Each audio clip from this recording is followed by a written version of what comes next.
So let's discuss question number 3। So question number 3 में हमें कुछ प्रूफ करने के लिए गिवन है। एक टेंसर ऑपरेटर दे रखा है S12। सो S12 बेसिकली होता क्या है? It's basically a operator. कहाँ पर यूज आता है ये? जब हम टोटल ग्रैंड पोटेंशियल लिखते हैं ना अपने न्यूक्लियस का, ग्रैंड पोटेंशियल कैपिटल V, तो उसके अंदर दो पार्ट होते हैं। एक central part which depends upon the position of coordinates and एक नॉन सेंट्रल पार्ट होता है। सो इस नॉन सेंट्रल पार्ट को हम एक मल्टीप्लाई करते हैं S12 ऑपरेटर से, ठीक है। सो ये वहां पर यूज आता है, लेकिन इस क्वेश्चन में अभी आप जस्ट इतना ध्यान रखो कि S12 क्या है? एक ऑपरेटर है। तो इसकी वैल्यू कितनी होती है? देखो, S12 is equal to 3 times sigma 1 dot are cap sigma 2 dot are cap minus sigma 1 dot sigma 2। यहाँ पर सिग्मा 1 एंड सिग्मा 2 क्या है? These are nothing but Pauli spin matrices जो हम क्वांटम मैकेनिक्स में यूज करते थे, ठीक है। सो अभी हम क्या है, एंड सिग्मा 1 क्या है? Sigma 1x I cap, sigma 2 y and sigma, sorry मैं लिख के दिखा देता हूँ एक बार आपको। सिग्मा 1 आपके पास क्या होगा? सिग्मा 1x आई कैप प्लस सिग्मा 1y जे कैप प्लस सिग्मा 1z के कैप। सिग्मा 2 कितना होगा आपके पास? सिग्मा 2x आई कैप सिग्मा 2y जे कैप प्लस सिग्मा 2z के। तो जब आप सिग्मा 1 डॉट सिग्मा 2 करेंगे, इस टर्म को कैलकुलेट करोगे, तो बेसिकली इनका सिंपली डॉट मल्टीप्लिकेशन हो जाएगा, ठीक है। सो अब हम एज्यूम करते हैं कि लेट ये हमारा जो r है, r वेक्टर है, r unit vector is along z axis, ठीक है। तो हमारा कैसा ऑपरेटर आएगा? देखो, S12 हमारे पास कितना हो जाएगा? 3 टाइम्स सिग्मा 1z हो जाएगा, ठीक है, क्योंकि सिग्मा 1 का सिर्फ z कंपोनेंट मल्टीप्लाई होगा r यूनिट वेक्टर से, into sigma 2z minus sigma 1 dot sigma 2 कितना आएगा? मैंने अभी बताया, sigma 1x sigma 2x minus sigma 1y sigma 2y minus sigma 1z sigma 2z। सो देखो, 3 सिग्मा 1z सिग्मा 2z यहाँ पर है एंड 1 यहाँ पे, तो कितना हो जाएगा? ट्वाइस,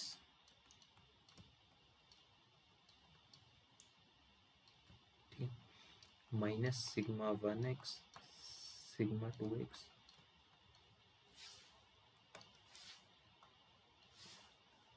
एंड यहाँ पे बचेगा माइनस सिग्मा 1y सिग्मा 2, ठीक है। तो अब क्या करते हैं, इसका स्क्वायर करते हैं दोनों साइड। सो देखो, जब स्क्वायर करोगे s square 1 2, so this is basically a minus B minus सी का whole square. So a minus B minus सी का होल स्क्वायर। स्क्वायर ओपन करो इसका, तो a स्क्वायर आएगा पहले, so 4 times sigma square 1z sigma square 2z 2z, ठीक है। फिर b स्क्वायर आएगा, sigma square 1x sigma square 2x C square sigma square 1y sigma square 2y minus 2ab, minus 2ab करोगे तो ये 4 हो जाएगा, ठीक है।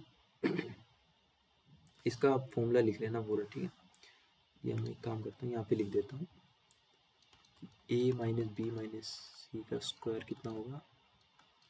a square plus b square plus c square minus 2ab minus 2bc plus 2ac, ठीक है। अब सिंपली टर्म्स को यहाँ पे पुट करना है, तो मैं फटाफट से टर्म्स लिख रहा हूँ।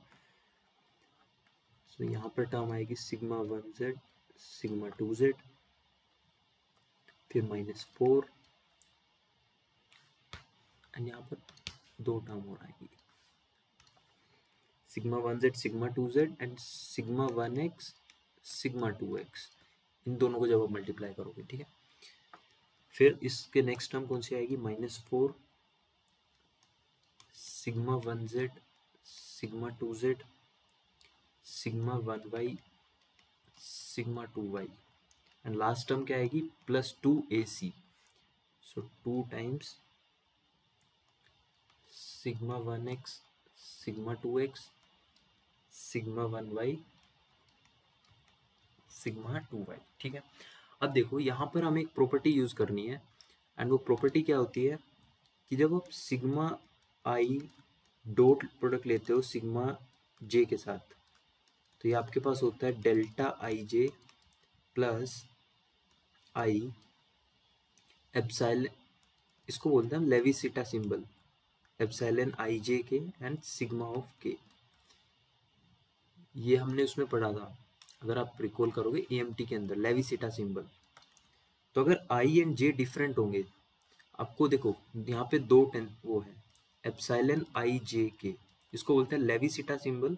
इसकी वैल्यू +1 होती है फॉर इवन परमुटेशंस.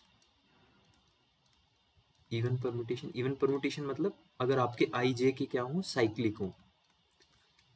इसकी वैल्यू -1 होती है फॉर ओड परमुटेशंस एंड इसकी वैल्यू 0 होती है अगर हमारे इंडिसेस इंटरचेंज हो जाए या फिर इंडिसेस रिपीट कर जाए. ठीक है. एंड दूसरा हमारे पास हमने यहाँ पे यूज किया Kronecker delta. So delta I J, इसकी वैल्यू हमारे पास 1 होती है for I equals to J and इसकी वैल्यू 0 होती है for I not equal to J. So अगर हम for I not equal to J इस केस के लिए कैलकुलेट करें तो हमारे पास sigma I and sigma J किसके इक्वल होगा, simply I times epsilon I J के टाइम्स सिग्मा के. देखो यहाँ पे 3 टर्म्स हैं. लेट्स से मैं इसको बोलता हूँ टर्म 1, ये होगी हमारे पास टर्म 2 एंड टर्म 3. इनको थोड़ा सा सिंप्लीफाई करते हैं. तो अगर मैं टर्म 1 की बात करूँ तो देखो sigma 1x into sigma 2y, इसको मैं ऐसे लिखता हूँ 2 times sigma 1x into sigma में 2y लेता हूँ. 1x के साथ 2y का पेयर बनाता हूँ एंड यहाँ पर आएगा सिग्मा 1y या कह लो सिग्मा 2x सिग्मा 1y. सो देखो इस प्रॉपर्टी की मदद से यहाँ पर जो मैंने ये प्रॉपर्टी लिखी है, ये अगर आप इस टर्म को ऑब्जर्व करोगे तो ये किसके इक्वल आएगा, ये होगा सिंपली 2 टाइम्स सिग्मा 1z. ठीक है, सिग्मा 1z. अगर आप इसको कैलकुलेट करोगे तो ये किसके इक्वल होगा, सिग्मा 2z. देखो एक्स वाई यहाँ पर है तो यहाँ पर I J and third indices repeat होगा तो आपके पास थर्ड इंडिसेस क्या है z. तो 1x 2y तो 1z आएगा, 2x 1y तो यहाँ पर 2z आ गया. ठीक है. एंड एप्सिलॉन आई जे की वैल्यू कितनी होगी, माइनस होगी. सो फर्स्ट टर्म की वैल्यू आपको ये पुट करनी है -2 सिग्मा 1z सिग्मा 2z.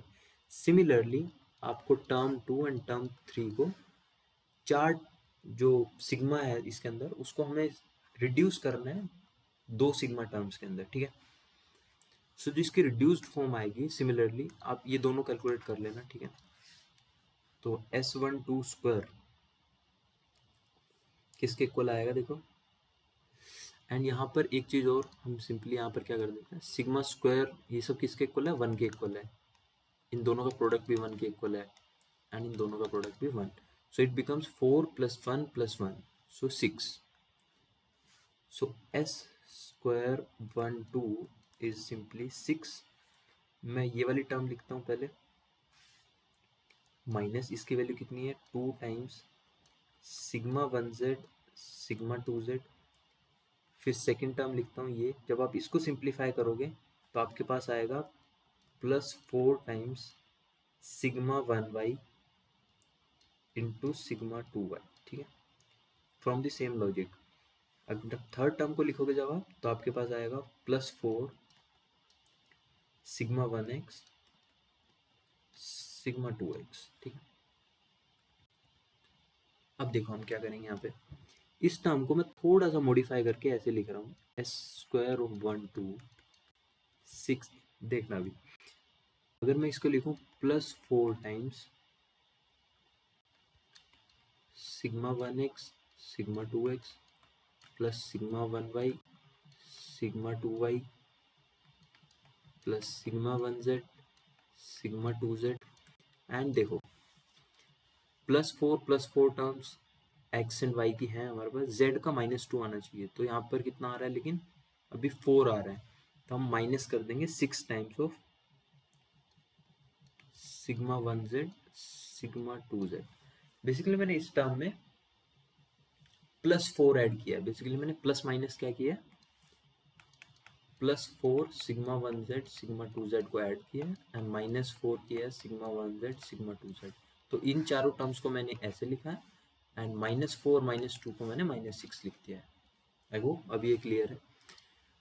तो देखो ये किसके इक्वल है, सिग्मा 1 डॉट सिग्मा 2 के equal, sigma 1 dot sigma 2 dot product के इक्वल है। तो मैं यहाँ पर लिखता हूँ s² 1 2 is 6 plus 4 times sigma 1 dot sigma 2 -6 sigma 1z sigma 2z। देखो इस 4 को मैं ब्रेक करके लिखता हूँ 2 + 2 फॉर्म में, सो 6 plus 2 times sigma 1 dot sigma 2 -6, आप यहाँ पर लिखो यही टर्म +2 करके लिखो, sigma 1 dot sigma 2 -6 sigma 1z sigma 2z। ठीक, सो फर्स्ट दो टर्म्स को हम सेम लिखेंगे, सिग्मा 1 डॉट सिग्मा 2। देखो यहाँ से अगर मैं -3 कॉमन लो, सो यहाँ से अगर मैं -3 कॉमन लेता हूँ, ठीक है, या फिर आप क्या करो -2 कॉमन लो इन दोनों टर्म्स में से, तो अंदर आपके पास क्या बचेगा 3 टाइम्स, एंड मैं क्या कर रहा हूँ सिग्मा 1z को क्या लिख रहा हूँ, sigma 1 dot are cap, sigma 2z को मैं कैसे लिख रहा हूँ, sigma 2 dot are cap, and minus में मेरे पास कितना बचेगा, sigma 1 dot sigma 2।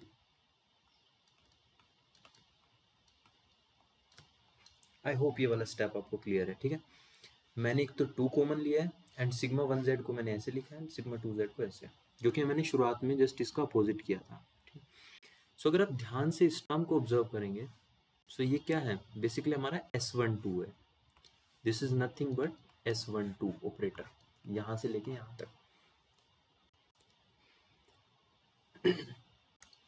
So s² of 1 2 is equals to 6 plus 2 times sigma 1 dot sigma 2 minus twice किसका आ गया, S12 का। सो यही हमें क्या करना था, प्रूव करना था। So hence proved. देखते हैं कोई ऊपर चल के, देखो s² of 1 2 किसके इक्वल है, 6 plus 2 times sigma 1 plus sigma 2 minus of 2 times S12। So this was part 1। अब part 2 में क्या गिवन है हमें, the average value of tensor force S12 vanishes over all direction। इस स्टेटमेंट का मतलब क्या है, एवरेज वैल्यू, अगर आप इस टेंसर ऑपरेटर का एवरेज वैल्यू लोगे, so it will come out to be 0। Vanishes का मतलब it comes out to be 0 over all direction. So करके देखते हैं एक बार इसको। सो सेकेंड, और अगर इसको एक दूसरी स्टेटमेंट में भी लिख सकते हैं कि प्रूव दैट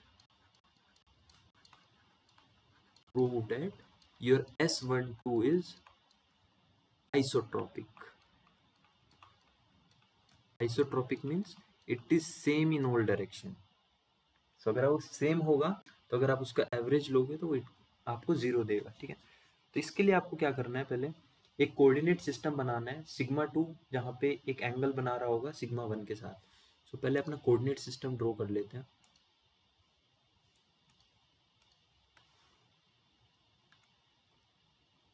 ये आप क्या करो, 1 मिनट,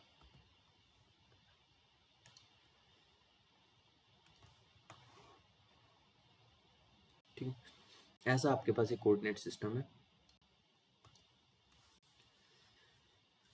जहां पर हमारे पास ये जो डायरेक्शन है लेट्स से z डायरेक्शन है, this is y direction and this is our x direction, ठीक है, एक्स वाई जेड डायरेक्शन है। जहां पर जो सिग्मा 1 है वो z डायरेक्शन में है, ये हमारी अजम्पशन है, ठीक है। एंड सिग्मा 2 हमारे पास एक एंगल बना रहा है, सिग्मा 2 सॉरी उल्टा ड्रॉ हो गया, कोई बात नहीं। तो सिग्मा 2 हमारा इस डायरेक्शन में है, सिग्मा 2 हमारा इस डायरेक्शन में, which is making an angle alpha with the sigma 1, ठीक है। ओके, यहाँ तक ठीक है। सो हम यहाँ पर क्या करेंगे, अपने S12 की वैल्यू कैलकुलेट करेंगे एंड उसका एवरेज लिखेंगे।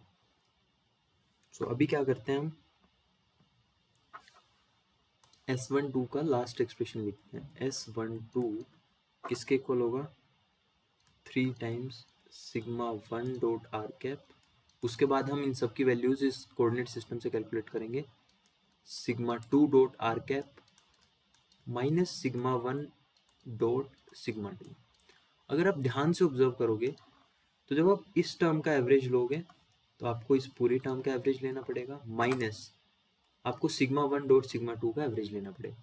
लेकिन अगर आप ऑब्जर्व करो, सिग्मा 1 डॉट सिग्मा 2 क्या था, sigma 1x sigma 2x 1y 2y 1z 2z, तो उसके अंदर कहीं पे भी r डिपेंडेंट टर्म नहीं आता है, ठीक है। So this term no r dependency, इस टर्म के अंदर नो r डिपेंडेंसी टर्म। तो बेसिकली आपको इस टर्म का एवरेज S12 का जब आप एवरेज करोगे तो सिंपली आपको इस टर्म का अगर आपने एवरेज कैलकुलेट कर लिया तो यहाँ पे पुट करोगे एंड हमारा वेरीफाई हो जाएगा कि ये आइसोट्रोपिक है। तो देखो कैसे करेंगे। So let's calculate its average. So average value अभी 3 को भी ड्रॉप कर देते हैं, simply sigma 1 dot are cap into sigma 2 dot are cap. जब आप इसका एवरेज लेते हो तो किसी भी क्वांटिटी का एवरेज कैसे निकालते हो आप, अगर वो कंटिन्यूस स्पेस में है तो integration sigma 1 dot are cap sigma 2 dot are cap, उसका integration over whole space, so D omega upon total volume space, volume space में means D omega. So D omega अगर हम स्फेरिकल कोऑर्डिनेट सिस्टम में बात करें सो किसके equal होगा, 4 पाई के। इसकी वैल्यू तो 4 पाई आएगी, तो हमें न्यूमरेटर कैलकुलेट करना अभी, ठीक है। सो यहाँ से पहले अपने वेक्टर्स लिख लेते हैं इस कोऑर्डिनेट सिस्टम से। सो सिग्मा 1 किसके इक्वल होगा, sigma 1 Z cap, Z direction में हमने एज्यूम किया है, ठीक है। सिग्मा 2 कितना होगा, देखो सिग्मा 2 को अगर मैं रिजोल्व करूं एक्स वाई एंड जेड में, या भी आप क्या करो सिर्फ 2 कंपोनेंट्स में लिखो एक्स एंड वाई में। सो सिग्मा 2 अल्फा एंगल बना रहा है, तो जेड डायरेक्शन में क्या कंपोनेंट होगा, सिग्मा 2 कोस अल्फा, ठीक है। एंड इसका जो परपेंडिकुलर डायरेक्शन होगी एक्स एक्सिस, वहां पर कितना होगा, सिग्मा 2 साइन अल्फा। सो मैं लिखता हूँ sigma 2 sine alpha in X cap direction plus sigma 2 cos alpha in Z cap direction, ठीक है। ओके, एंड आर कैप क्या होता है हमारे पास, unit vector. R cap is unit vector. Unit vector क्या होता है स्फेरिकल कोऑर्डिनेट सिस्टम में, sine theta cos phi X cap plus sine theta sine phi Y cap plus cos theta Z cap, ठीक है। जहां पर हमारा जो थीटा होता है, थीटा वो कहाँ से कहाँ वेरी करता है, 0 टू पाई, एंड हमारे पास जो फाई होता है वो 0 टू 2 पाई वेरी करता है। ये स्फेरिकल कोऑर्डिनेट सिस्टम की बात कर रहा हूँ मैं, स्फेरिकल कोऑर्डिनेट सिस्टम।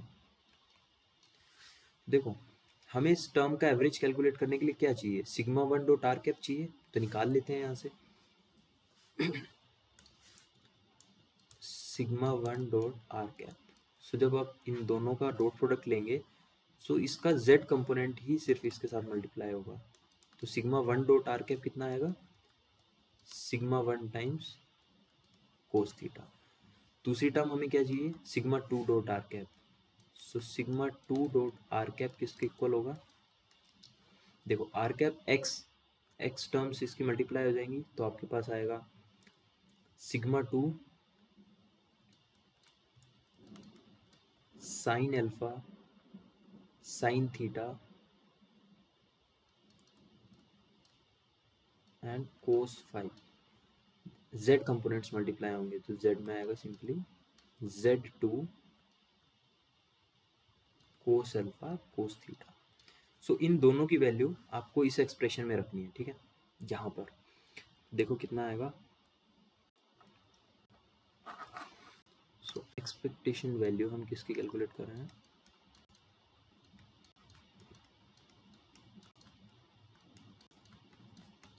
देखो नीचे 4 पाई था तो मैं पहले 1/4 पाई लिख देता हूँ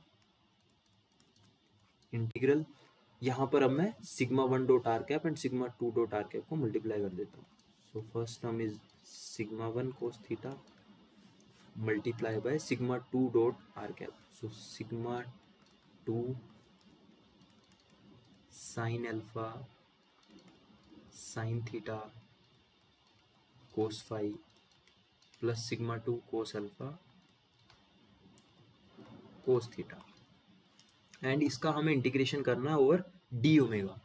अब देखो जो डी ओमेगा होता है यानी वॉल्यूम एलिमेंट कितना होता है स्फेरिकल कोऑर्डिनेट में, साइन थीटा डी फाई, ठीक है। मैं यहाँ पर वो लिख देता हूँ sine theta d phi, is it okay. अब कुछ नहीं करना है, इसको अंदर मल्टीप्लाई करते हैं एंड इंटीग्रेट करते हैं। सो बाहर रहेगा 1/4 पाई, ब्रैकेट्स लगा लेते हैं। फर्स्ट जब आप मल्टीप्लाई करोगे तो आपके पास आएगा सिग्मा वन सिग्मा टू, इनको अलग लिख लो, साइन अल्फा इसको भी आप अलग से लिख लो, थीटा टर्म्स को साथ में लिख लो। तो थीटा टर्म्स कितनी आएंगी, साइन थीटा यहाँ पर है, साइन थीटा यहाँ पर है and cos theta, sine theta cos theta. यहाँ पर स्क्वायर देखो एक बार हमने सही से मल्टीप्लाई किया ना, सिग्मा टू को जब इसके साथ मल्टीप्लाई करोगे तो सिग्मा टू तीन टर्म्स आएंगी, यहाँ पर एक टर्म मिसिंग है भाई, यहाँ पर एक टर्म मिसिंग है, यहाँ पर साइन थीटा हो रहा है, नहीं ये ठीक है, तो यहाँ पर साइन स्क्वायर थीटा, एक बार wait let me check, okay okay. So देखो ये जो साइन स्क्वायर थीटा आएगा ये बेसिकली क्या किया मैंने, इस साइन थीटा को जो बाहर साइन थीटा है उसको भी अंदर मल्टीप्लाई करते हैं इस टर्म के साथ, तो sine theta into sine theta sign square theta हो जाएगा, तो ये वो साइन स्क्वायर थीटा है, ठीक है। Sign square theta cos theta D theta and theta का इंटीग्रेशन होगा फ्रॉम 0 to पाई। अब फाई की टर्म्स लिख लेते हैं, तो फाई की टर्म्स सिर्फ कोस फाई है, 0 to 2 pi cos phi and d phi ये, ठीक है ओके। यहाँ फिर नेक्स्ट टर्म लिखते हैं, इसको जब मल्टीप्लाई करोगे sigma one sigma two, alpha term को अलग कर लो क्योंकि उस पर इंटीग्रेशन नहीं है, एंड यहाँ पर थीटा की टर्म्स लिख लो, तो थीटा क्या आएगा cos theta sine theta and एक कोस थीटा बाहर था तो इस बार कोस स्क्वायर थीटा होगा, साइन थीटा होगा, d theta and phi term कितनी है हमारे पास, सिर्फ डी फाई है क्योंकि इसमें भी कहीं पर फाई नहीं है, यहाँ पर भी नहीं है, यहाँ पर नहीं है। तो देखो ये टर्म आपको 0 देगी, क्यों, क्योंकि जब आप इसका इंटीग्रेशन करोगे कोस फाई का तो आपके पास आएगा साइन फाई, एंड जब आप साइन फाई में सिमेट्रिक लिमिट्स रखते हो 0 to 2 पाई तो इस पूरे इंटरवल के बीच में हमारा जो इंटीग्रेशन है वो 0 होता है, ठीक है। So this term will give me 0, okay. तो हमारे पास सिर्फ ये वाली टर्म बचेगी, सो कितना आएगी ये वाली टर्म, 1/4 पाई। देखो जब फाई का इंटीग्रेशन करोगे तो सिंपली 2 पाई आएगा। इसको लिख देता हूँ मैं σ1 σ2 as it is cos alpha. And जब आप इस टर्म को आप इंटीग्रेट कैसे करोगे, देखो यहाँ पर आप सब्सटीट्यूशन मेथड यूज करोगे, put cos theta equals to t, तो आपके पास इंटीग्रेशन, एंड जब इसका डिफरेंशिएशन करोगे तो sign theta D theta D T के इक्वल हो जाएगा। लिमिट्स चेंज हो जाएंगी, लिमिट्स कितनी हो जाएंगी, -1 to +1। तो आपके पास जो इंटीग्रेशन होगा क्या हो जाएगा, limits -1 to +1 to -1 and -t² dt। ठीक है, अगर आपको इस माइनस साइन को कंज्यूम करना है तो लिमिट्स को इंटरचेंज कर दो। सो सिंपली σ1 σ2 ये 2 टाइम्स कैंसिल हो जाएगा, कोस alpha divide by 2 and t³/3 में आपको लिमिट्स पुट करनी है -1 से +1। तो आपके पास कितना आ गया ये, तो 1/3 minus of -1/3, so σ1 σ2 cos alpha divide by 2 and यहाँ पर कितना आएगा 2/3, सो 2 विल कैंसिल। सो आपके पास इसकी एक्सपेक्टेशन वैल्यू कितनी आई, σ1.r, यही कैलकुलेट कर रहे थे ना हम, σ2.r, इसकी एक्सपेक्टेशन वैल्यू कितनी आई 1/3 σ1 σ2 कोस अल्फा। ठीक है, so we have to put this value, कहाँ पर पुट करेंगे, देखो इस इक्वेशन में, इस इक्वेशन में इसकी एक्सपेक्टेशन वैल्यू हमें निकालनी है। ये हमने ऑलरेडी कैलकुलेट कर लिया है, जस्ट यहाँ पर पुट करते हैं, 3 टाइम्स करना है। ठीक है, इस टर्म का। So expectation value of S12 is 3 times this value, 1/3 σ1 σ2 cos alpha minus σ1 dot σ2, 3 will cancel and इस टर्म को आप लिख सकते हो σ1 dot σ2। वाई, बिकॉज हमारे σ1 एंड σ2 के बीच में एंगल कितना है, देखो अगर आप यहाँ पर देखोगे σ1 एंड σ2 के बीच में एंगल अल्फा है। तो आप डॉट प्रोडक्ट कैसे लिखते हो किसी भी क्वांटिटी का, अगर आप a डॉट b लिखते हो तो वो क्या होता है, ए बी कोस अल्फा होता है ना, या फिर आप इसका रिवर्स लिख सकते हो कि ए बी कोस अल्फा अगर है, alpha is the angle between A and B, तो it is a dot b। So this is σ1 dot σ2 and minus σ1 dot σ2। So now this term will also cancel. So we have proved कि हमारा इस tensor operator का जो average value आता है वो 0 आता है। ठीक है, so or you can say your S12 is isotropic, you can say your S12 is isotropic।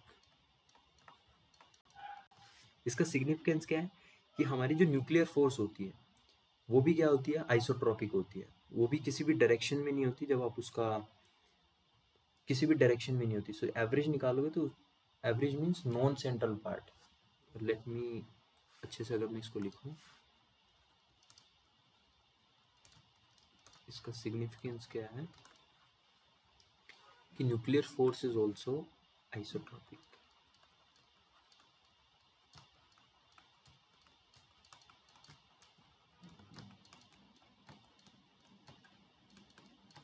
Or you can say no direction, isotropic means no direction, that is the non-central force, non-central force। you know ना, हमारी की जो nuclear force होती है वो non central force होती है, non central force. ठीक है, सो इतने ही रखते हैं इस वीडियो में। आई होप आपको ये क्वेश्चन समझ आया होगा। I have tried my best to explain this question. So thank you for watching this video and guys, जिन भी लोगों ने अभी तक भी सब्सक्राइब नहीं किया चैनल को, please do subscribe and share with your friends. Happy learning, bye bye.